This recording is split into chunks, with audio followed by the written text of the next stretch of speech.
I thought I'd show you how to spin some thick and thin.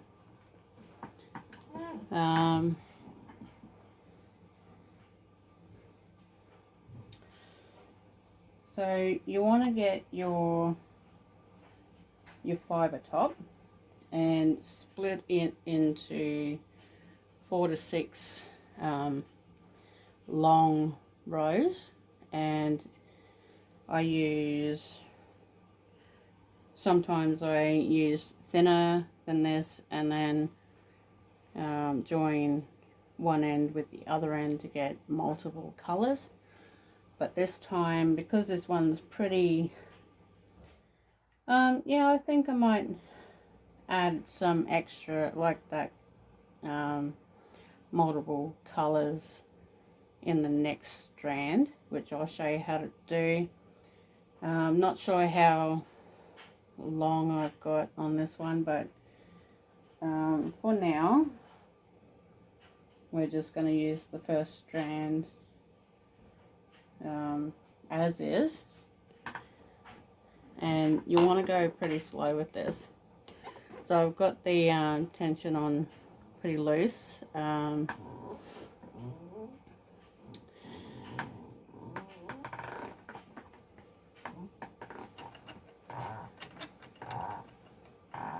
See how I've spun it a little bit too much here. It started to go a bit over twisted. So, but that's easy. You just, with a thick and thin, you want to hold it at the top where it starts. You want to hold it at least 5-10 centimeters backwards, and then where you've got this hand, you pull it till it's getting to its weakest, which is, see that, and then you spin. You hold where it is the weakest pretty tightly. You let go from the front, and see, it makes a thicker bit. Now look, with this bit here, I'm going to just, without spinning, pull this gently like that, run my hand down it, my fingers down it, and all that over twist comes out.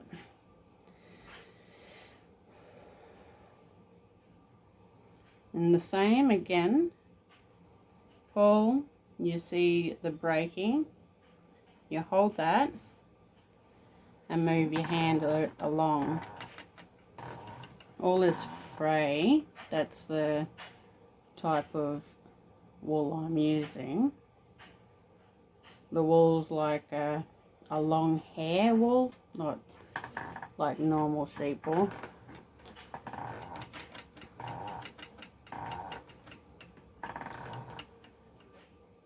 Now with the thin bit, it depends on you how far between each thick bit you want. Normally I just go thick, little thin, thick, little thin.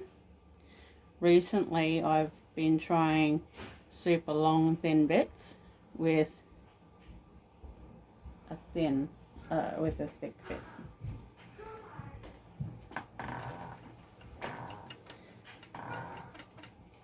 Like so.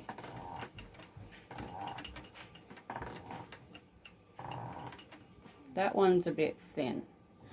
That there is perfect for making beehives. So that I'm not worried about. That would stay a thick bit.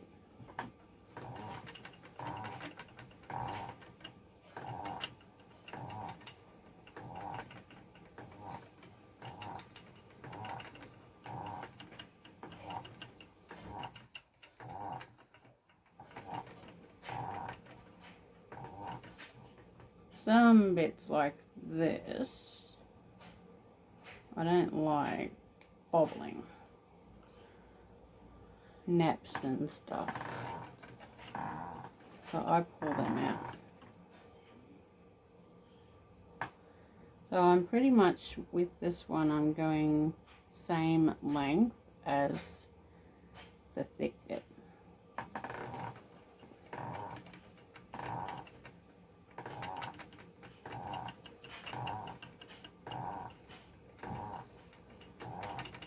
That there is a beehive.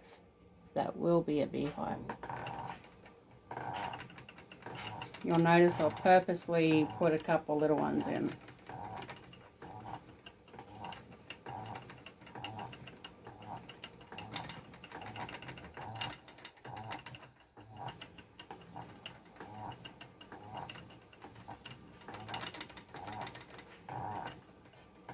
See that? You just pull it gently off.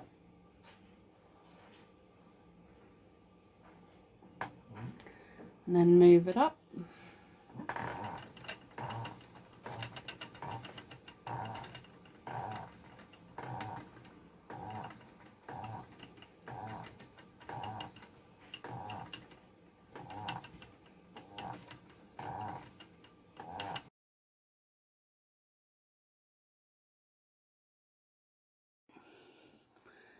Okay.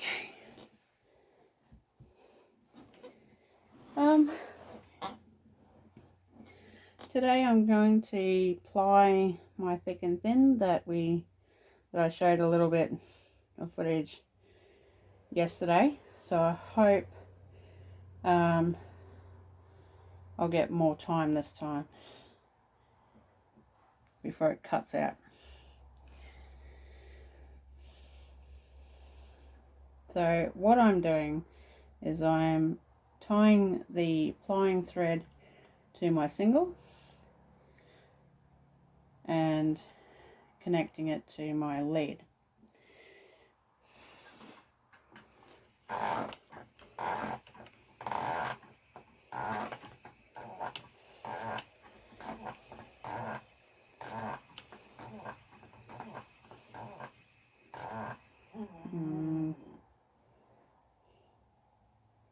Okay, it's a little bit thicker there, but it's not the thick. Oh no. Okay. This is going to be one of those videos where everything that can go wrong will go wrong. Unfortunately. Let's hope it can sort itself out. Okay. Maybe it's pulling too tightly. So you just loosen it up slightly. It's always the first part of it that pulls too fast.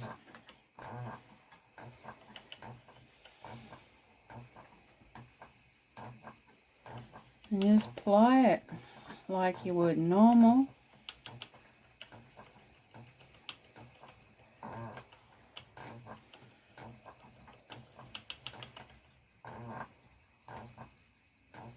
Like so.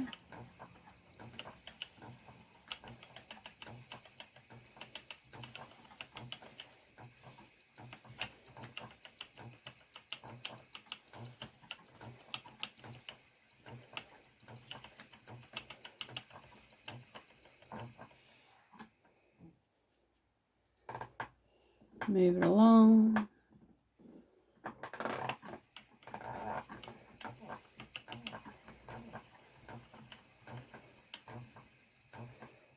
Remember when I said the smaller ones are beehives? Well, watch this. That's how you do it.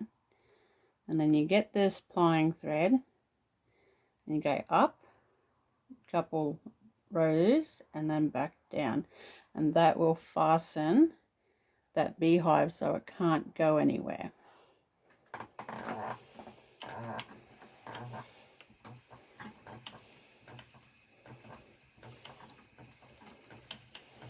And here's another one, a little one. Push it up, get this, go up the strand and back down.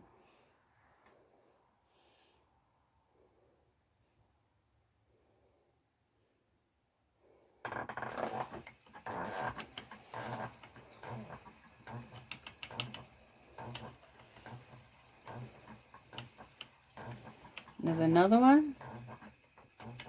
So all the really small thick bits that I made are now going to be beehives.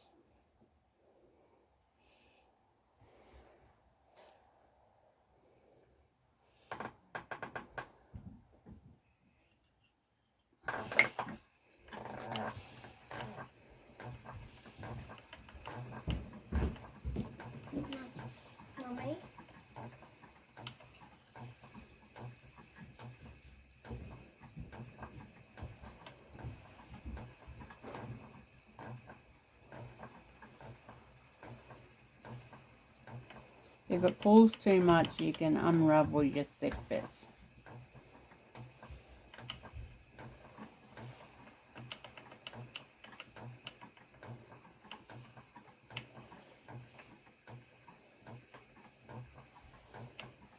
I hope you can see that.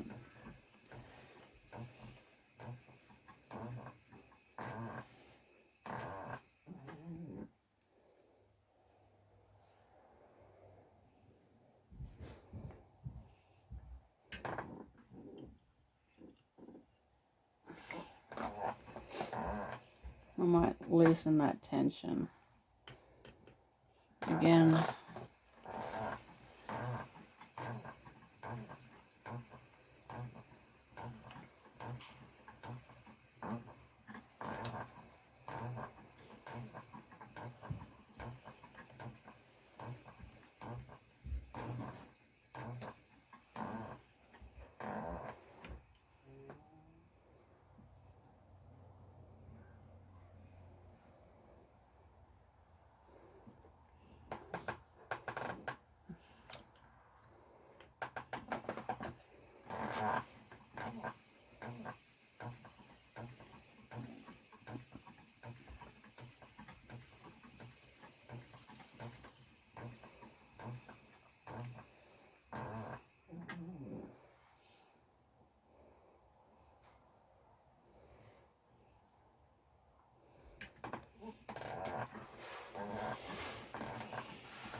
yeah, see, and then sometimes those beehives get stuck in the orifice.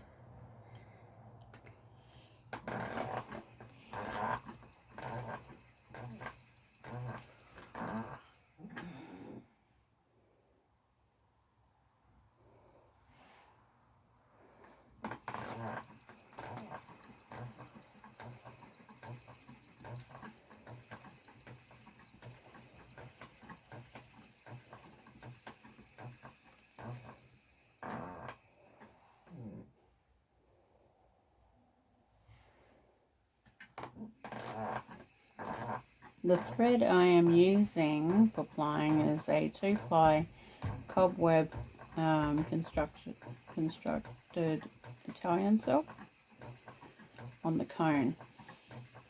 I find it's a lot easier to ply with, and it is a bit cheaper for the buyer when I'm not using two single spun yarns.